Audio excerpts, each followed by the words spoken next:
Sean bendecidos en el nombre del Señor. ¿Alguna vez has escuchado la palabra corrupción? ¿Alguna vez te has puesto a pensar qué implica recibir algo corrupto?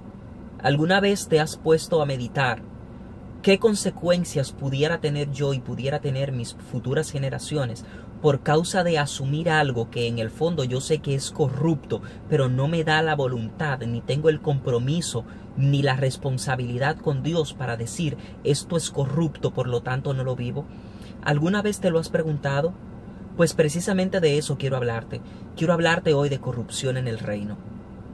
Quiero hablarte de una generación que sabe dentro de su corazón que Dios la ha llamado a desenmascarar ciertas cosas corruptas que se nos están vendiendo, pero que nadie ha tenido la responsabilidad con Dios de velar por su propia vida y decir esto no me lo como porque esto no me va a alimentar, esto me va a dañar. Y precisamente a esa generación quiero hablarle. El Espíritu de Dios tiene varias semanas tratando conmigo este tema. No había pasado por aquí precisamente por instrucciones del mismo Espíritu de Dios, pero hoy quiero hablarte de corrupción en el reino. Estamos viviendo cierto nivel de corrupción en el reino, en el cual hay una generación oculta que está cansada de esa corrupción. Hay una generación oculta que está diciendo no aguanto más. Hay una generación oculta que está diciendo estoy harto de todo esto. Estoy harto de la monotonía. Estoy harto del positivismo. Estoy harto de que me estén motivando. Estoy harto de que me estén diciendo cosas lindas. Estoy harto de no escuchar una palabra que verdaderamente haga que yo tenga que arrepentirme. A esa generación le estoy hablando. Quiero hablarle a una generación que tiene dentro de su corazón el fuego de saber, que tiene celo de Dios y no permitir que su vida siga siendo envenenada y siga siendo enfermada por cosas que están completamente contrarias al Espíritu de Dios y a lo que Dios estableció en su palabra. El Señor me dio una cita, está en el libro de los Salmos, en el capítulo 50, el verso 16. Y el Señor en esta porción establece lo siguiente. Comienza a hablar acerca de los malvados, el verso 16, de los que hacen iniquidad, de los que hacen impiedad. Y comienza a hablarle a ellos y les dice, ¿quién crees tú que eres? Te sientes con autoridad y te sientes con derecho de hablar de mis estatutos cuando estás haciendo iniquidad, cuando estás haciendo impiedad. Es una palabra que me confrontó muchísimo. Es una palabra que me hizo pensar. Porque nosotros estamos así. A veces entendemos que impío tiene que ver con aquel que está allá afuera, que no ha conocido la luz admirable de Cristo, pero el impío es aquel que practica la impiedad.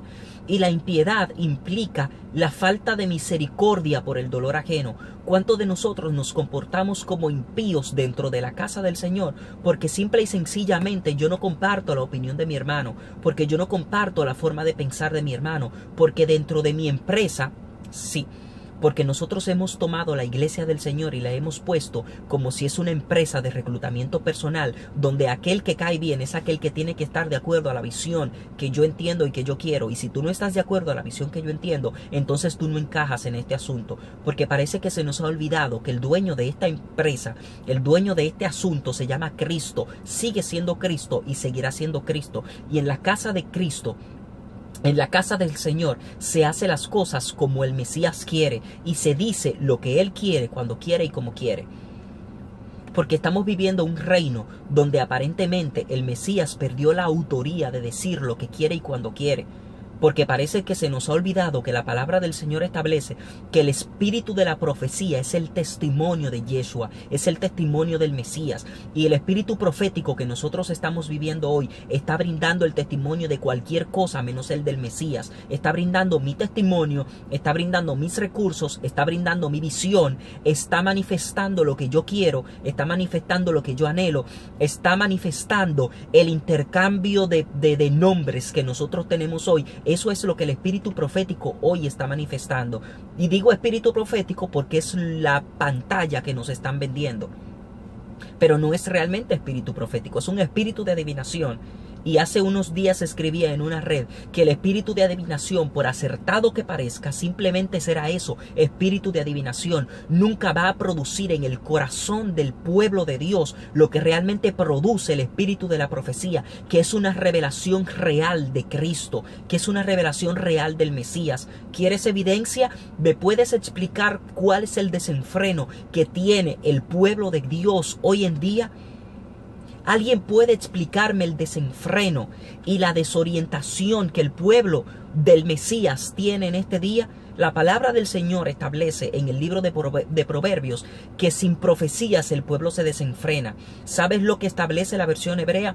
Que si no hay profetas en el pueblo camina errante. Y yo me pregunto, ¿por qué hay tanto error en la casa del Señor si hay tanta manifestación profética supuestamente dentro de la propia casa del Señor?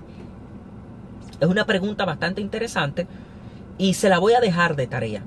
Pero eso implica algo que está en Apocalipsis capítulo 20, que el Señor hace 2 semanas me hablaba de esto y realmente confrontó mi espíritu, realmente confrontó mi vida, y permítame decirle que yo tuve que arrepentirme. Sí, tuve que arrepentirme, porque al pueblo de Dios hoy no le gusta que se le diga arrepiéntete. Y el Salmo 50 en el verso 20 dice algo interesante con relación al arrepentimiento, con relación al cambiar nuestra conducta con los estatutos de Dios y el beneficio que esto trae a una vida, a una ciudad, a un pueblo. En Apocalipsis, el Mesías comienza a hablarle a unas cuantas iglesias, y hay una iglesia a la que le hace la siguiente advertencia. Le dice: tengo un problema contra ti. Y el punto número 1 es que toleras a esa mujer que se llama Jezabel, que se dice ser profetisa y que permites que enseñe y que seduzca a mis hijos a la fornicación y a comer comida sacrificada a los ídolos. Y le dice más abajo que le ha dado tiempo para que se arrepienta, pero no quiere arrepentirse. Permítame decirle que muchos de nosotros hemos vendido por muchos años que el espíritu de Jezabel, una de sus facetas, es oponerse a la manifestación profética. Permítame decirle que no es así. Permítame decirle que una de las manifestaciones del movimiento jezabélico es establecer como profético lo que ella entiende y lo que ella quiere que sea profético. La manifestación del espíritu de Jezabel es establecer lo que yo creo que es profético e imponerlo como tal. Y aquel que esté en contra de lo que yo quiero establecer como profético, que se cuide, porque entonces comienza una abierta persecución y una abierta venganza de algo que establece el Salmo 50. ¿Sabe lo que establece el Salmo 50? En el verso 19, se lo voy a leer textualmente. Dice lo siguiente: para lo malo das rienda suelta a tu boca. Tu lengua está siempre dispuesta al engaño. Tienes por costumbre hablar contra tu prójimo y aún calumnias a tu propio hermano. Cada vez que el ministerio jezabélico se levanta a querer imponer lo que él entiende como profético, y hay alguien que se levanta y dice: espérate, eso no es profético porque no es lo que establece la palabra del Señor, hay una abierta persecución. ¿Sabes en qué has caído, iglesia de Dios? Has caído en lo que establece el Salmo 50 en el capítulo 20, en el versículo 20. Has levantado tu lengua contra tu prójimo y lo has calumniado, y eso es pecado. Eso es motivo para nosotros arrepentirnos. Y el problema está en una iglesia que tolera. El pasaje comienza diciendo que el problema de Dios con esa iglesia es que no es que Jezabel esté ahí adentro. No es que las enseñanzas proféticas torcidas estén ahí adentro. No es que haya un grupo de falsos profetas profetizando disparates en nombre de Dios. Ese no es el problema. Siempre han estado, siempre van a estar. El problema está en que nosotros hemos llegado al punto de tolerar a un grupo de charlatanes que han torcido un ministerio tan especial, un ministerio tan poderoso, un ministerio tan determinante dentro de la casa del Señor. El problema está en que nosotros hemos tolerado que ellos sigan enseñándonos lo que a ellos les da la voluntad de enseñarnos como profético. Si el primer video cayó como piedra en el zapato, este va a caer como piedra en un pie descalzo. El problema de nosotros es que hemos tolerado enseñanzas de espíritu de adivinación. En mis redes hace unos días escribía que el espíritu de adivinación, por acertado que sea, simplemente va a terminar siendo eso, espíritu de adivinación. Pero nunca va a producir en el pueblo del Señor lo que produce el espíritu de la profecía. El espíritu de la profecía es el testimonio del Mesías, dice el libro de Apocalipsis. Y yo me pregunto, si el espíritu de la profecía es el testimonio del Mesías, ¿por qué razón hay tanto errar dentro de la casa de Dios? El libro de Proverbios dice que sin profecías el pueblo se desenfrena. La versión hebrea dice que si no hay profetas en la casa, el pueblo de Dios camina errante. Yo me pregunto, ¿por qué hay tanto error en la casa del Señor con una proliferación tan grande, supuestamente, del ministerio profético? ¿Por qué el pueblo de Dios está caminando con tanto error? ¿Por qué hay tanta falta de amor? ¿Por qué hay tanta falta de misericordia? ¿Por qué hay tanta discordia? ¿Por qué hay tanta división? Es que tenemos que entrar en el secreto de nuestro propio corazón y ver qué es lo que estamos tolerando, qué es lo que nosotros estamos recibiendo. ¿Estamos realmente recibiendo enseñanzas proféticas reales o estamos permitiendo que un espíritu de adivinación aliente lo que yo quiero escuchar y lo que yo estoy esperando escuchar y recibir?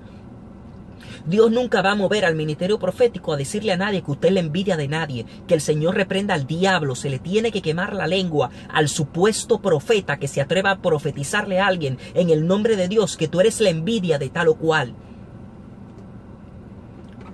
Porque hemos convertido a la iglesia del Señor en una empresa de reclutamiento personal, donde tenemos nuestra propia visión, nuestra propia política, nuestra propia misión, y todo a que llegue aquí tiene que encuadrarse a lo que yo quiero, a lo que yo pienso, a lo que yo estoy buscando. ¿Sabes lo que el Señor me enseñó hace un momento? Mientras me preparaba para subir esto. ¿Sabes lo que el Señor me enseñó? Que cuando Jesús toma el rollo y lee y dice que el Espíritu de Dios está sobre él, una de las cosas que dice ese pasaje es que el Espíritu de Dios estaba sobre él para vendar al quebrantado de corazón. ¿Y sabes lo que pasa con el quebrantado de corazón? El quebrantado de corazón no puede correr. El quebrantado de corazón se sofoca. El quebrantado de corazón tiene problemas serios a la hora de hacer cosas con excitación o con una aceleración que su condición de corazón no le permita tener. Y en la casa del Señor nosotros estamos haciendo eso. Estamos teniendo visiones proféticas donde tenemos nuestra propia visión, y todo el que llega, lo que quiero es que se una a lo que yo estoy pensando, y si tengo que acelerarlo, aunque se muera en el camino, lo voy a acelerar. Si no estás dispuesto a caminar a la velocidad mía, pues entonces tú no eres parte de esta visión, porque entendemos que Dios nos ha hecho dueños de este asunto. Dios no nos ha hecho dueños de este asunto. Dios nos ha constituido administradores, y este negocio sigue siendo del Mesías. Este negocio sigue siendo de Yeshua. Este negocio sigue siendo de Cristo. El verso 21 del capítulo 50 del libro de Salmos dice lo siguiente: tienes por costumbre hablar contra tu prójimo, y aún calumnias a tu propio hermano. Has hecho todo esto y he guardado silencio. Pero, ¿acaso piensas que soy como tú? Esta pregunta debería hacernos pensar. El Señor pregunta y dice: ¿acaso piensas que soy como tú porque me he quedado callado y he guardado silencio?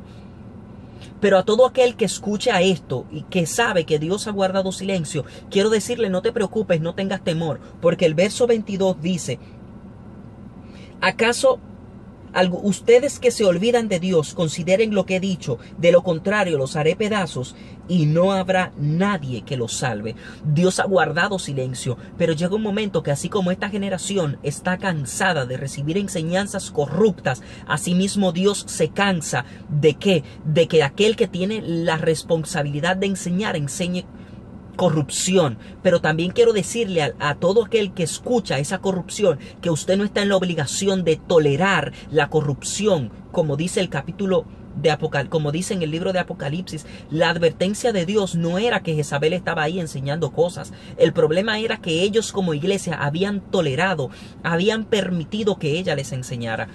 Dios quiere decirle a ustedes hoy que el problema no es la enseñanza corrupta. El problema es que nosotros hemos tolerado y hemos permitido que un grupo de charlatanes nos estén enseñando corrupción. ¿Y sabes lo que dice el verso? Este verso, que Dios se va a levantar y los va a hacer pedazos, porque aunque he estado en silencio, está pendiente y está escuchando todo lo que está pasando en su casa. El verso 23 dice: quien ofrece su gratitud me honra. El que me entiende, el que enmienda su conducta, le mostraré la salvación y la gloria de Dios. ¿Sabes lo que es enmendar una conducta? Es arrepentirse. Es exactamente lo mismo que Dios le advierte a la iglesia en el libro de Apocalipsis. Te he dado tiempo para que te arrepientas, pero no has querido arrepentirte, ni Jezabel ni ella tampoco. No queremos arrepentir ninguno. Ni se quiere arrepentir aquel que está utilizando la palabra de Dios de manera incorrecta, profetizando una serie de cosas para alimentar el ego del hombre y cercenar el amor, que es lo que deberíamos predicar. No quieren arrepentirse, y nosotros que estamos tolerando que ellos nos enseñen sus enseñanzas torcidas, tampoco queremos arrepentirnos por permitirlo y tolerarlo, porque queremos estar bien con ellos, porque queremos congraciarnos con ellos. Porque como decía en el video anterior, tenemos más miedo del hombre que de Dios, y nos importa más nuestra reputación que lo que realmente Dios necesita que nosotros hagamos. Permítame decirle que Dios va a levantar a una generación que va a decir las cosas como son. Así que quiero decirle a esa generación: no tengas temor. Es normal el miedo, yo también lo he tenido y sigo sintiendo temor cuando veo ciertas cosas y digo: Dios mío, no puede ser, ten misericordia. Sí, yo a veces siento temor, pero es un temor que me dice que todavía Dios está dispuesto a levantar una generación que con todo y temor, con todo y miedo, sea capaz de confrontar las cosas que Dios sabe que están siendo introducidas a su casa de manera incorrecta y que nosotros estamos tolerando. En el nombre de Jesús los cubro y los bendigo. Salmos capítulo 50, verso 16 hasta el verso 23. Si tienes tiempo, toma tiempo en tu casa y medita en esta palabra. Léelo y permite que el Espíritu de Dios confronte tu espíritu. Y es necesario que entendamos que manipulación y autoridad no es lo mismo. Generación oculta que sabes que este video es para ti, que vas a escuchar este video. La manipulación y la autoridad no es lo mismo. Y nosotros estamos viviendo en una generación que sabe manipular.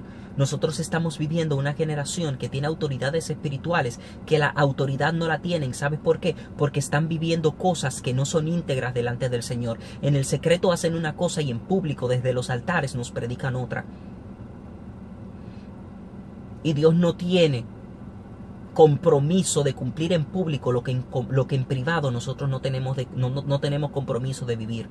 Dios no tiene compromiso de manifestar en público una gloria que en el secreto nosotros no tenemos el compromiso de tomar las herramientas de integridad y de santidad para que esa gloria se manifieste. Entonces es necesario que nosotros nos arrepintamos. Y permítame decirle algo: Dios no va a cumplir las cosas que a nosotros nos da la gana de profetizar, porque nosotros hemos entendido y hemos hecho entenderle al pueblo que Dios está obligado a cumplir lo que nosotros profetizamos porque utilizamos la Biblia supuestamente.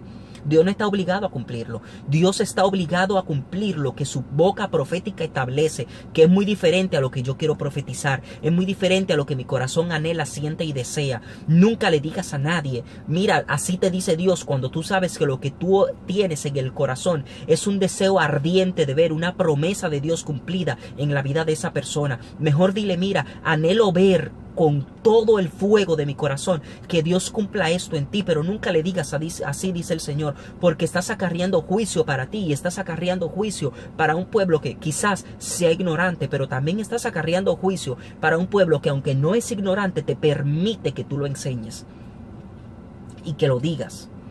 Quiero decirte, generación, si hay algo que no detiene a Dios, obviamente nada detiene a Dios, pero si hay algo que sabe enamorar el corazón de Dios, es una generación de jóvenes que entrega todo con tal de serle fiel, de ser íntegro y de ser santo delante del Señor. En el nombre del Señor te cubro y te bendigo, y que Dios tenga misericordia de nosotros y nos permita ir a su trono con la condición de corazón correcta para poder arrepentirnos, porque es la única manera que la gloria y la misericordia de Dios va a ser manifiesta en nuestras vidas, en una ciudad, en un pueblo, en una nación. En el nombre del Señor los guardo y los cubro.